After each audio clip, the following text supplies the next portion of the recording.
안녕하세요. 리액트 3기 A반 7조 인생 피자조의 최종 프로젝트 발표 영상에 오신 여러분 환영합니다. 저는 이 영상 동안 여러분께 저희 최종 프로젝트를 소개해드릴 발표자 김래준이라고 합니다. 잘 부탁드립니다. 그럼 먼저 저희 프로젝트의 주제와 해당 주제를 선정한 이유 그리고 기획 의도 등에 대해서 설명해드리도록 하겠습니다. 저희 주제는 배리어 프리 장소에 대한 정보를 제공하는 웹 서비스입니다. 이런 주제를 선정한 이유에 대해서 말씀드릴 텐데요. 저희 주변에 보면 휠체어를 타는 사람, 유모차를 끄는 사람, 안내견을 동반한 사람 등 교통약자분들이 굉장히 많이 계시는데 이런 교통약자들이 편하게 접근할 수 있는 시설에 대한 정보를 공유하는 웹 서비스가 기존에 없었습니다. 그래서 저희는 여기서 문제의식을 느끼고 교통약자가 갈만한 장소에 대한 정보를 제공하고 리뷰 및 댓글을 통해 배리어 프리한 장소를 공유하는 웹 서비스를 만들게 되었습니다. 그럼 바로 이어서 저희 서비스 아키텍처에 대해서 간단하게 설명해 드리도록 하겠습니다. 지금 화면에 보고 계신 도표가 저희 서비스 아키텍처를 단순하게 표현하고 있는 그래픽인데요. 저희는 Next.js 프레임워크를 이용해서 개발을 했고 개발을 하는 동안 타입스크립트의 도움을 받았습니다. 저희 서버 컴포넌트 관리는 리액트 쿼리를 이용했고요. 클라이언트 상태 관리는 리덕스 툴킷을 이용했습니다. 또한 저희 프로젝트 전반에서 스타일링은 테일윈드 CSS 라이브러리를 사용했습니다. 저희 서버는 슈퍼베이스를 사용하였으며 슈퍼베이스에서 제공하는 리얼타임 기능도 활용해서 사용자가 자신의 글에 대한 댓글이 달리거나 했을 때 즉각적인 피드백을 받아볼 수 있도록 하였고요. 외부 API로는 카카오 맵과 코리아 데이터 포탈을 사용하였는데 카카오 맵을 사용해서 저희 어플리케이션 내에서 사용하는 지도 기능을 구현했고요. 데이터 프리 장소에 대한 데이터 자체는 코리아 데이터 포탈에서 제공하는 데이터를 활용했습니다. 그렇게 만들어진 프로젝트를 버세를 통해서 사용자들에게 배포를 하였고요. 저희 개발하는 동안 개발자들끼리는 GitHub을 통해서 소통을 하였습니다.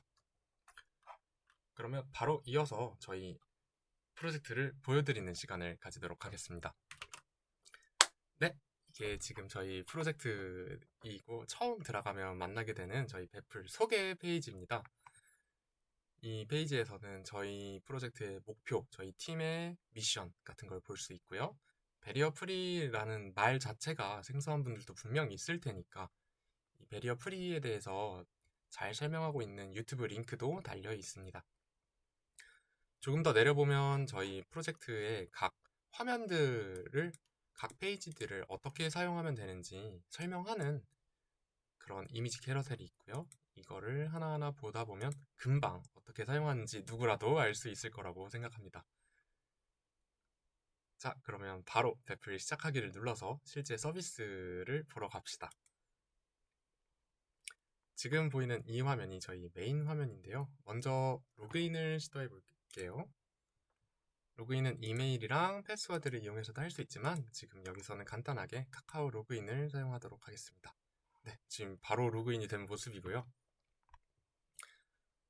지금 메인에서 검색 기능이 있는데 이렇게 지역별로도 검색을 할 수 있고 자기가 필요한 어떤 편의시설이 있다면 해당 편의시설로 필터링을 해서 검색을 할 수도 있어요.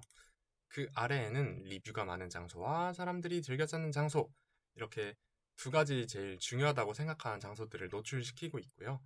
이런 장소들은 실제로 눌러보면 해당 장소에 대한 정보 같은 것도 얻을 수 있고 밑에 어떤 편의시설이 있는지도 한눈에 파악할 수 있도록 만들었습니다. 그리고 그 장소가 공식 홈페이지가 있는 경우 이 홈페이지 버튼을 눌러서 바로 해당 홈페이지로 이동할 수 있도록 했습니다. 그 아래는 해당 장소에 대한 지도 정보를 볼 수 있고요. 로드뷰를 눌러서 실제로 그 장소가 어떤 모습인지 실제로 내가 필요로 하는 편의시설 같은 게 있는지도 물론 확인할 수 있습니다. 그 아래에는 해당 장소를 갔다 온 사람들의 리뷰도 확인할 수 있는데요. 뭐 예를 들어서 이 리뷰를 보게 되면은 지금 이렇게 갔다 온 사람들이 해당 장소에 대한 사진도 올릴 수 있고 설명도 달 수 있으며 해당 리뷰가 도움이 되었을 때 도움이 되었어요 이런 식으로 댓글도 남겨볼 수 있습니다. 물론 이 리뷰에 대한 좋아요도 할 수 있고, 옆에 보면 카카오톡으로 공유도 물론 가능하고요.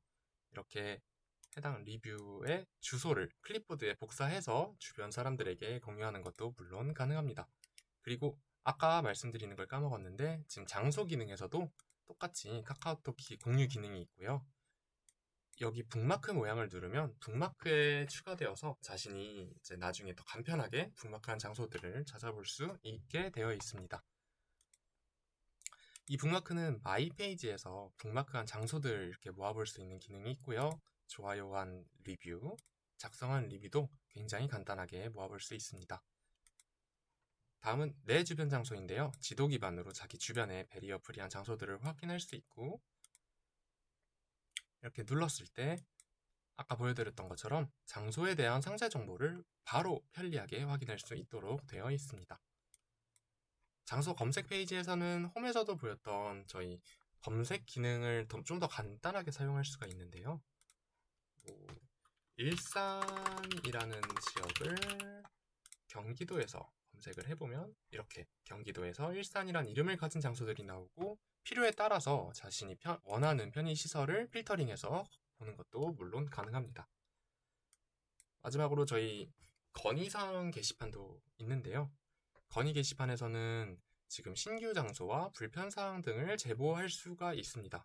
불편사항은 김치 담그기와 한방 다이어트라는 곳이 등록되어 있는데, 이것은 장소가 아니니 삭제해달라라는 메시지를 볼 수 있고요.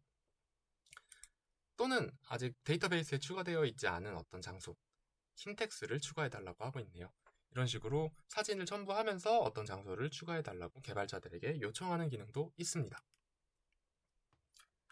그러면 이제 시연은 여기까지 하고, 이어서 저희 기술적 의사결정했던 부분들을 보여드릴게요.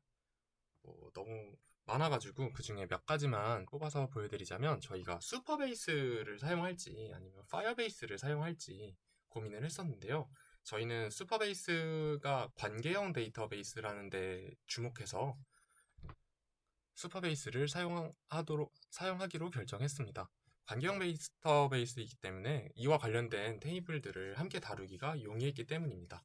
또한 RPCO2를 통해서 비교적 복잡한 쿼리 요청도 한 번에 처리 가능하다는 장점이 있었고요. 파이어베이스에 비해 어스 사용자 수 제한이 없고 읽기 쓰기가 더 빠르다는 장점도 있었습니다.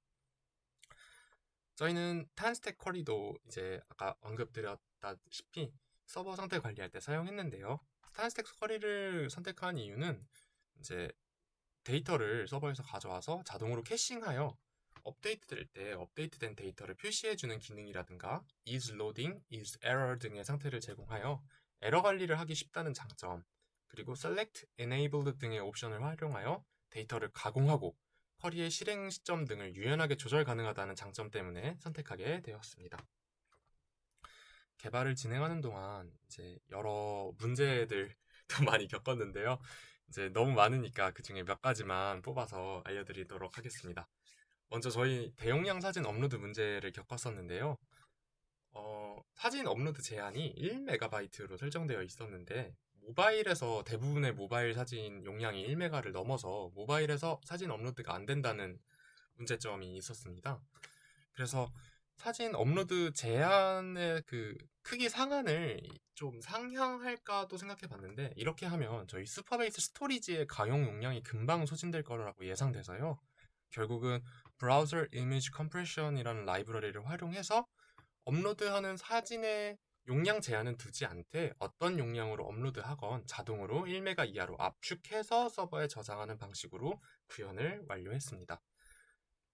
또 무한 스크롤도 이제 적용이 잘 되어 있는데요. 무한 스크롤 적용된 페이지, 무한 스크롤을 적용한 의도 자체가 사용자 경험을 더 좋게 하기 위해서 도입한 건데, 무한 스크롤이 적용된 페이지에서 장소 카드로 장소 정보를 보고 다시 이전 그 검색 결과 창으로 넘어갔을 때 스크롤 위치가 저장되지 않아서 불편함을 겪는 문제가 있었습니다. 이 문제를 해결하기 위해서 저희는 use local storage library를 사용해서 장소 카드를 클릭했을 때 스크롤 Y 값을 로컬 스토리지에 저장했다가 다시 그 페이지로 돌아갔을 때 저장되어 있는 스크롤 Y 값을 기반으로 이전 스크롤 위치에 다시 복구되도록 수정을 했습니다. 이제 시간 관계상 더 소개해드리기는 어려울 것 같고, 이제 저희 자체 평가 의견에 대해서 말씀드릴게요. 저희 자체 평가적 해봤을 때 저희가 잘했다고 느낀 부분은 역할 분담입니다. 역할 분담 굉장히 잘 됐다고 생각했고, 서로 부족한 부분을 적극적으로 나서서 도와주는 부분들 너무 좋았고, 팀원들 간의 시너지도 되게 좋았다고 저희는 생각했습니다. 그리고 초반부터 욕심내지 않고 단계별로 차근차근 목표를 정해서 목표하는 부분까지는 저희가 구현을 다 했어요. 그래서 그 부분 굉장히 만족스럽다고 생각하고 있습니다. 자체평가에서 좀 아쉬웠다라고 지적된 부분들은 장소 이미지를 전부 갖고 올 수 없어서 첫 리뷰의 첫 번째 이미지로 장소 이미지를 대체하고, 리뷰가 없는 경우에는 기본 이미지를 넣었는데 사용자 입장에서는 이걸 보고 이미지가 로딩되지 않는다고 느끼는 경우도 있어서 이 부분은 조금 아쉽다고 생각을 했어요. 그래서 이제 추후 개발 및 기술적인 도전 계획에 대해서 말씀드리자면, 저희는 지금 프로젝트를 계속해서 리팩토링해서 코드의 가독성을 높이고 좀 더 간결하고 효율적인 코드로 만들 생각이고요. 타 API도 활용을 해서 지금 아직 제공되지 않는 이용료 정보나 할인 정보, 장소 이미지 정보 등도 저희 웹 어플리케이션에서 제공할 수 있다면 좋겠다고 생각하고 있습니다. 그리고 내 근처 페이지에서 현위치 기준으로 거리 순으로 장소를 정렬하는 기능이 조금 욕심이 나서 그 부분도 아마 더 진행해보지 않을까 싶습니다. 지금까지 들어주셔서 정말 감사합니다. 발표 마치겠습니다.